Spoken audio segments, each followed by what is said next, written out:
युवा शक्ति दल की टीम इस वक्त मेरे साथ है। युवा शक्ति दल बहुत पहले से काम करता चला आ रहा है। रवि गौतम जो इसके अध्यक्ष हैं बहुत पहले से लगातार काम कर रहे हैं, लेकिन आपको मैं बता दूं कि चर्चा में किस तरह से और कब युवा शक्ति दल चर्चा में आया।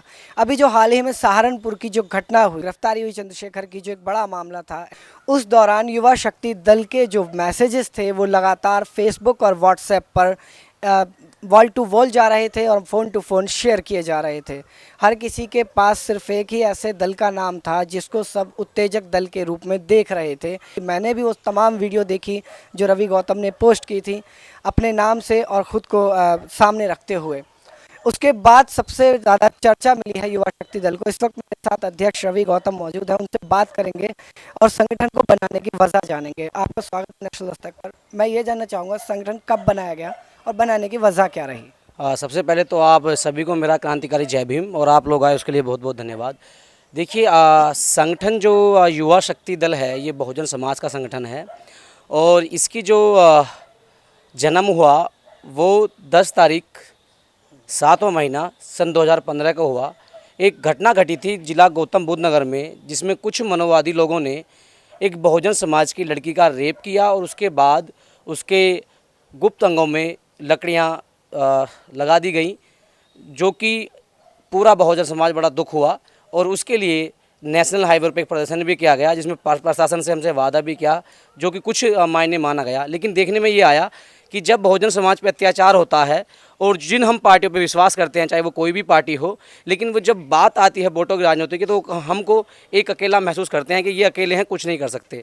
तो हमने इसलिए संगठन बनाया कि वोट से हटकर एक सामाजिक ताकत बहुत ज़रूरी होती है, जो बहुजन समाज को मिलाकर हम लोगों ने बनाई, और उस पर हम काम कर रहे हैं और आगे इसको करते रहेंगे। अभी ताज़ी जो घटना है वो सहारनपुर की है, जिसमें भैया ने बताया कि युवा शक्ति दल को एक बड़ी मजबूती मिली।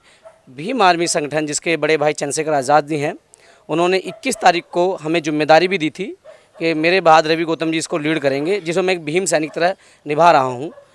और संगठन बनाना ही कोई उद्देश्य नहीं है, एक विचारधारा उसमें होनी चाहिए, जिसमें बहुजन महापुरुषों की होनी चाहिए और देश में हित के लिए हो, समाज हित के लिए हो, बहन बेटी के मान सम्मान की लड़ाई हो, महापुरुषों के मान सम्मान की लड़ाई हो। तो संगठन जो काम कर रहा है वो देश हित व संविधान के दायरे में रहते हुए कर रहा है। संगठन 2015 से बना हुआ है, लगातार काम कर रहा है। कौन कौन से ऐसे सफल प्रयास रहे हैं आपके जिन्हें आप बता सकते हैं और कह सकते हैं कि उस वक्त हमें गर्व हुआ जब हमने इस काम को अंजाम दिया तो लगा कि संगठन सही बनाया गया? कोई ऐसी कुछ खास उपलब्धियां रही हैं आपकी? देखिए, संगठन हमने बनाया तो 2015 को है, लेकिन उससे पहले हम काफ़ी वर्षों से काम कर रहे थे। जैसे आपने बताया कि ऐसे कौन कौन से काम हैं, पिछले साल एक घटना वही सहारनपुर में घड़कोली में हुई थी, जिसमें बाबा साहब की मूर्ति को कालीन पोतकर व संत शिरोमणि सदगुरु रविदास जी को मूर्ति को खंडित किया गया था, जो कि कुछ वहाँ दबंग वो लोग जो ये देखना नहीं चाहते कि बहुजन समाज की ताकत बने, तो उसी में हम लोगों ने असामाजिक तत्व द्वारा मुकदमा कायम कराया और डीएम साहब को ज्ञापन दिया, जिसमें जो भीम आर्मी संगठन हमारी मुलाकात वहीं हुई थी। अपने आप को एक महसूस कर रहा था, जो हम बिखरे हुए थे, कि जिस तरह की सरकार या केंद्र सरकार में जो फोर्सें काम करती हैं उसके बाद जो मोर्चा संभालती हैं, उसी प्रकार हमने भी भीम आर्मी के साथ संभाला था जो पिछले महीने घटना हुई। तो जब हमें बड़ा महसूस हुआ कि हम बड़े भाई अगर चोट लग जाए तो छोटा भाई मजबूती से खड़ा रहना चाहिए, वो हमने बहुत अच्छी सफलता से काम किया, जिसमें बहुजन समाज का सहयोग लगा। उसके बाद वो एससी पे जीते तो उनके घर जला दिए गए थे। जुड़ने की अगर बात करें तो आपकी टीम किस तरह से तैयार होती है? कैसे आपके साथ लोग जुड़ते हैं? तरीका किस तरीके से अपनाया जाता है? आपको सीधा कॉल किया जाता है या कोई फॉर्म भरा जाता है, किसी तरह की नॉमिनेशन प्रक्रिया जैसा कुछ? युवा शक्ति दल धीरे धीरे बढ़ रहा है, टीम बढ़ रही है, अगर आपके साथ और कोई जुड़ना चाहे तो उसकी प्रक्रिया क्या है? देखिए, हमने अपने एक फेसबुक पेज बना रखे हैं, यूट्यूब पे पेज बना रखे हैं, और जैसे हम काम करते हैं तो मीडिया जो हमारे बंधु हैं उनके माध्यम से अखबार से नाम जाते हैं, तो जहाँ भी कहीं अत्याचार होता है हम लोग वहाँ जाते हैं, वहीं पर बहुजन समाज के लोग मिलते हैं, हमारे नंबर लेते हैं कि हम 6 दिन काम करते हैं। स्टूडेंट हैं जो अपने साथी रोज़गार हैं, जो चाहे वो टाइप इंचर लगाता हो, एक मीटिंग लगाते हैं। उस मीटिंग में जो हमारे साथी निकलते हैं, जो पढ़ते हैं, काम करते हैं, उन 10 लोगों को जिम्मेदारी दी जाती है कि आप इस काम की जिम्मेदारी लें। बाकी और भी कुछ सवाल हैं रवि गौतम जी से, वो भी उनके भी जवाब ज़रूर लेंगे। अभी जो भीम युवा शक्ति दल है, कितने ज़िलों में या कितने और राज्यों में अभी चल रहा है, या अगर नहीं है तो किस तरीके से बाकी जगहों तक ले जाने की आपकी पहल है, किस तरीके से करेंगे? देखिए, जो आपने सवाल किया है कि हम लोग कितने ज़िलों में या कहाँ-कहाँ काम कर रहे हैं। देखिए, हम लोग पूरे भारत में बड़ी ही मजबूती से मजबूत हैं, क्योंकि हम बड़ी ईमानदारी निष्ठा से कार्य कर रहे हैं। और यूपी के 75 ज़िले, 5 स्टेट ऐसे हैं कि हम कहीं भी अगर कोई जुल्म जाती होती है, हम इकट्ठा कार्य करते हैं। और जो हमारे पूरे देश में 29 राज्य हैं, और हर ज़िले में, चाहे किसी में हमारे 5,000 हो, किसी में 200 हों, सभी वो भीम सैनिक मौजूद हैं जो समाज हित के लिए कार्य करते हैं। और जल्दी ही हम एक और टीम मजबूत करने के लिए नेशनल और इंटरनेशनल टीम गठित करने जा रहे हैं। अच्छा, एक बड़ा सवाल है, ये इसका जवाब मुझे नहीं चाहिए, लेकिन इसका जवाब उन लोगों को ज़रूर चाहिए जो ऐसा आजकल आपके बारे में शायद सोच रहे होंगे। बहुत सारे संगठन बनते हैं और दावे करते हैं कि वो बहुजन समाज के लिए काम करेंगे, लेकिन जैसे जैसे प्रसिद्धि बढ़ती है, पब्लिसिटी आती चली जाती है, फेम बढ़ता है, कहीं ना कहीं ऐसा होता है कि एक रॉन्ग टर्न आता है, या फिर ये कह सकते हैं कि एक मोड़ आ जाता है जो सीधा पॉलिटिक्स के अंदर जाके रुकता है। तो क्या आपका ऐसा इरादा है कि इस संगठन के ज़रिए आप अपनी छवि को इसलिए मजबूत बना रहे हैं क्योंकि आगे आपको राजनीति में उतरना है? देखिए, समाज को मजबूत करने के लिए राजनीतिक ताकत ज़रूरी नहीं है। समाज को मजबूत करने के लिए सामाजिक ताकत बहुत ज़रूरी है। और जो आपने कहा कि एक राजनीतिक रास्ता होता है किसी को जाने के लिए, वो हमारे लिए तो कहीं को बेटर नज़र नहीं आता, क्योंकि अगर यही एक रास्ता होता समाज को मजबूत करने के लिए, तो कुछ लोग 131 एमपी लगभग बैठे हुए हैं लोकसभा में, और वर्तमान यूपी में भी जो हमारे जो रिज़र्व हैं वो 84 प्लस होंगे जो विधायक हैं, तो वो सभी लोग अपने हित के लिए कार्य कर सकते हैं, समाज के नहीं कर सकते। और मेरा कोई ऐसा उद्देश्य नहीं है कि मैं राजनीति करूं या कार्य करूं, और मैं सिर्फ सामाजिक रूप रहते हुए सामाजिक संगठन के दायरे में रहते हुए काम करूंगा, और आगे भी पूरा प्रयास करूंगा काम करने का। रही बात राजनीतिक पार्टी व सत्ता की, जो लोग बैठे हुए हैं हम बधाई देते हैं, कार्य करें, लेकिन वो राजनीति करें, समाज के लिए करें, समाज से ना करें।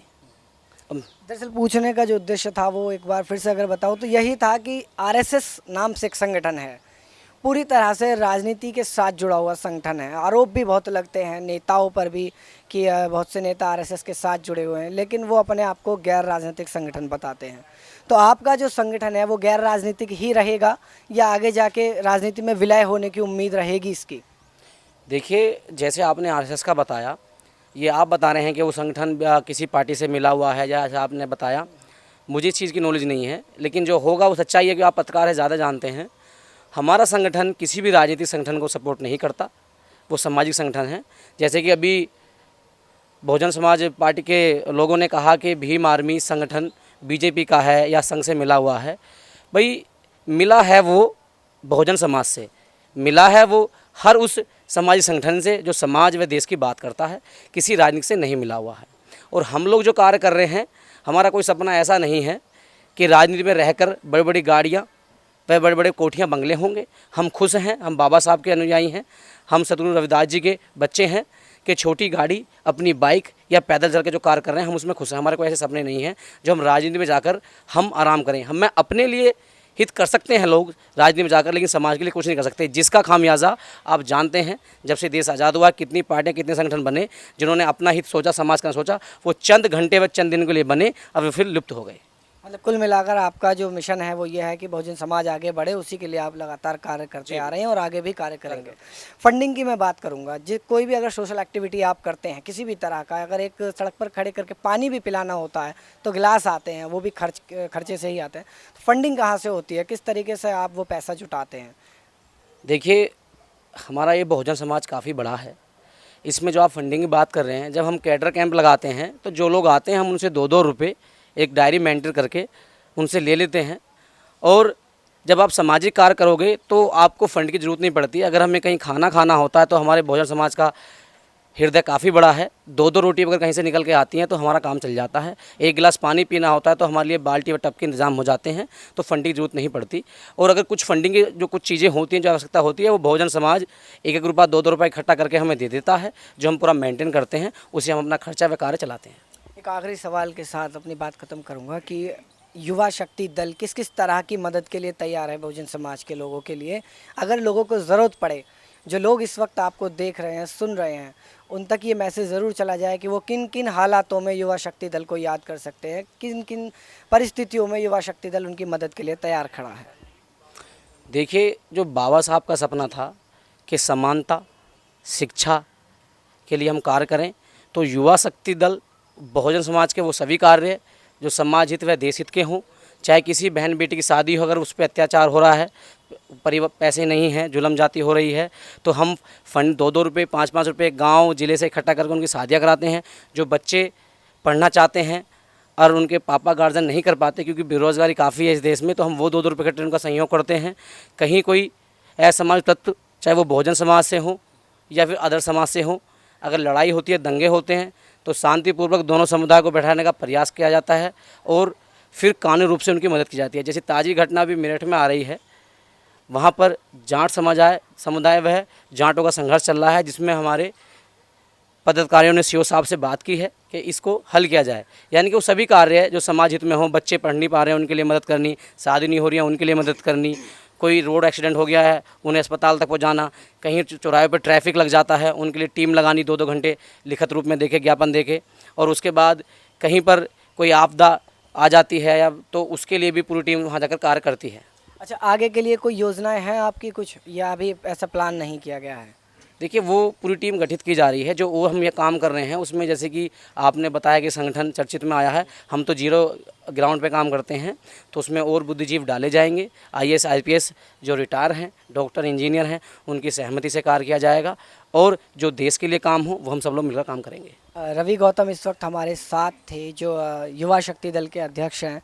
नेशनल दस्तक का ये प्रयास है कि वो तमाम संगठन जो बहुजन समाज के हित के लिए काम कर रहे हैं, भले ही वो चर्चा में हैं या नहीं भी हैं, दोनों ही तरह के संगठनों को एक प्लेटफॉर्म दिया जाए, उन्हें जनता के बीच लेकर आया जाए, उनके मालिकों को यानी संस्थापकों को, संरक्षकों को, अध्यक्ष को रूबरू कराया जाए उस जनता के साथ जिसके लिए वो काम कर रहे हैं। तो फिलहाल हमारे साथ युवा शक्ति दल के अध्यक्ष रवि गौतम थे। आप कभी भी किसी भी वक्त इनसे संपर्क कर सकते हैं, किसी भी शहर में अगर आप कोई भी अगर परेशानी आपके साथ आती है।